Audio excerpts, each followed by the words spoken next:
Lula e Bolsonaro são a mesma coisa? E Janja e Michele também seriam iguais? A resposta vai te surpreender. E precisamos responder essas questões diante a uma dor de cotovelo. Eu sou Marcelo Pontes e este é o Verdade Política, um canal que busca revelar o filme preto e branco da nossa política.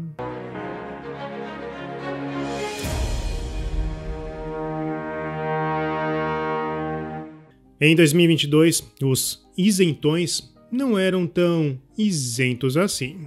Afinal, eles promoveram uma campanha que, no final, favoreceu a Lula. Eles empurraram a narrativa da falsa equivalência, dizendo que Lula e Bolsonaro eram a mesma coisa. E essa equivalência morre quando olhamos para os ministros de Lula. Saímos de Paulo Guedes, o posto Ipiranga, o canivete suíço, para Haddad, o posto sem gasolina, ou a tesoura sem corte. Agora, se perguntarem onde cortar gastos, a resposta será: não sei, sou de humanas. No governo de Jair Bolsonaro, o Ministério da Infraestrutura era liderado por Tarcísio Gomes de Freitas. Já no governo Lula, a pasta foi desmembrada em duas e ficou mais custosa e política. O Ministério dos Transportes, sob a liderança de Renan Filho, e o Ministério de Portos e Aeroportos, comandado por Márcio França. E não existe equivalência, inclusive quando o assunto é primeira-dama. Então vamos expor Janja e Michele ao crivo jornalístico. Michele Bolsonaro foi amplamente atacada pela mídia. Na verdade, fizeram uma devassa na sua vida só para atacar Bolsonaro. Michele viveu em Ceilândia, uma região pobre do Distrito Federal. Ela teve uma infância e juventude humildes, e suas origens foram amplamente exploradas pela mídia. Alguns tios maternos enfrentaram problemas com a polícia, algo que infelizmente não é incomum em regiões mais vulneráveis. E curiosamente, após 2 anos, eu não encontro nada sobre a vida e o passado da família de Janja. Até sobre a figura pública de Janja é difícil encontrar informações, já que Lula colocou sigilo sobre a primeira-dama.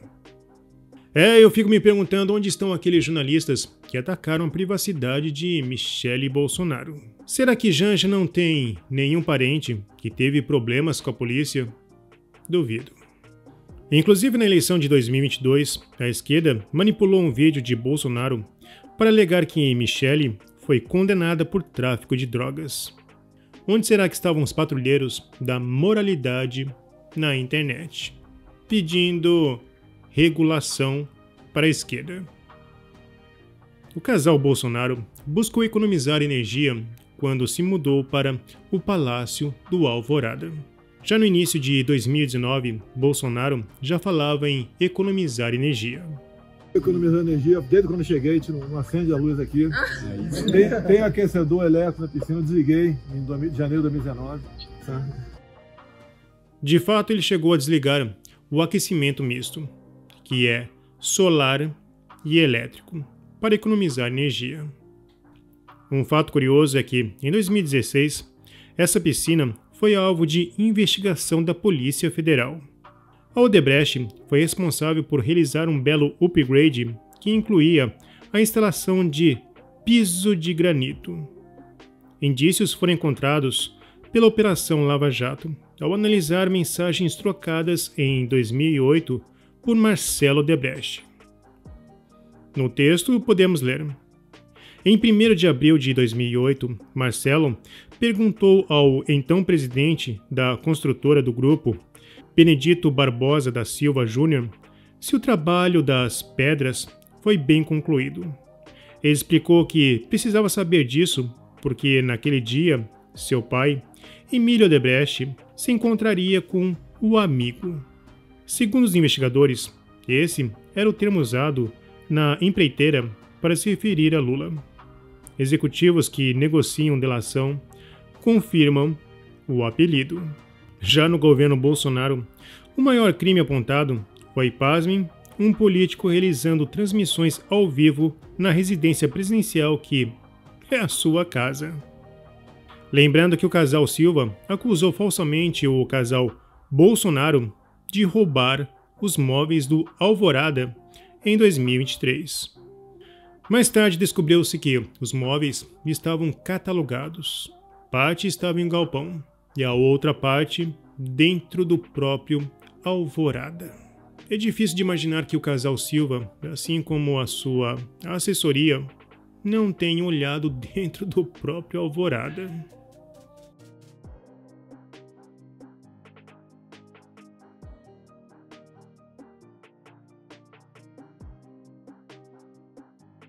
É claro que crimes um tanto incomuns foram cometidos por Lula. Alguns deles foram anulados pelo STF, outros prescreveram. Michele Bolsonaro, na época, sugeriu que a acusação foi cortina de fumaça para comprar móveis novos.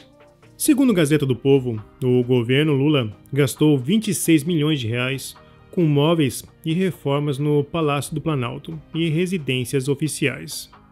Em 2023, tabloides de esquerda seguiram mentindo, dizendo que Michele matou peixes para roubar moedas do Alvorada, roubar os móveis de Brasília, receber diamantes e movimentar dinheiro vivo. Bom, nada disso é verdade, mas o STF e o TSE não estão preocupados com as mentiras quando elas são espalhadas pela esquerda. Na época, Michele Bolsonaro deu uma resposta um tanto criativa e interessante. Tem um povo tão atrapalhado, se fosse lá em Brasília eu ia falar um povo tapado, que fica assim, cadê as joias? Você não vai entregar? Querida, a joia está na Caixa Econômica Federal.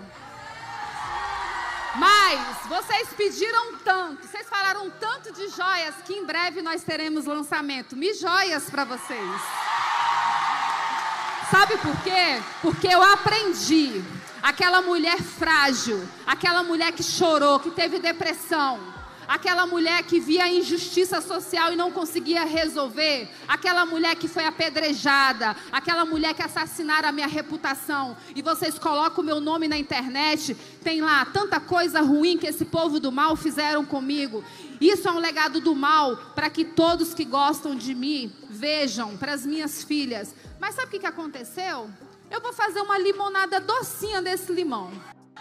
As carpas morreram no governo Lula.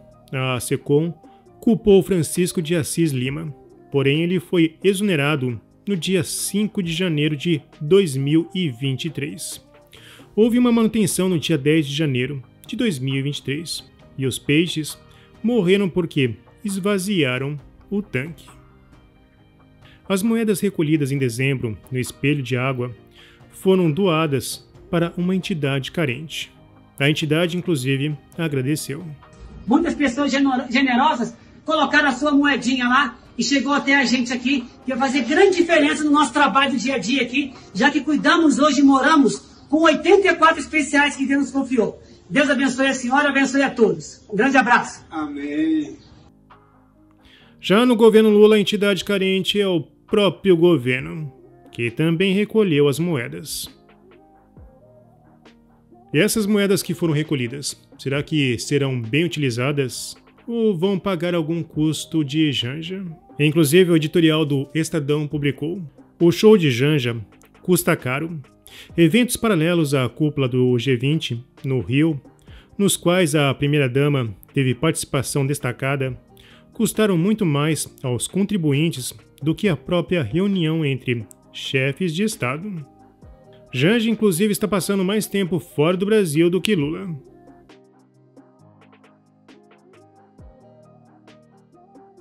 Em 2019, Michele Bolsonaro se destacou com um vestido que chamou a atenção, principalmente por ser de segunda mão, algo que ela se referiu com orgulho. Porém, ela já usou vestidos de grife patrocinados por uma estilista, como no caso do velório da Rainha Elizabeth.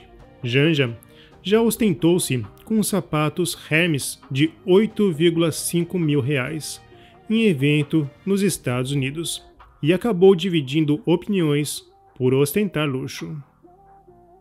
Assim como eu não encontro nada sobre ela, eu não encontrei nada sobre de onde ela tirou esses sapatos.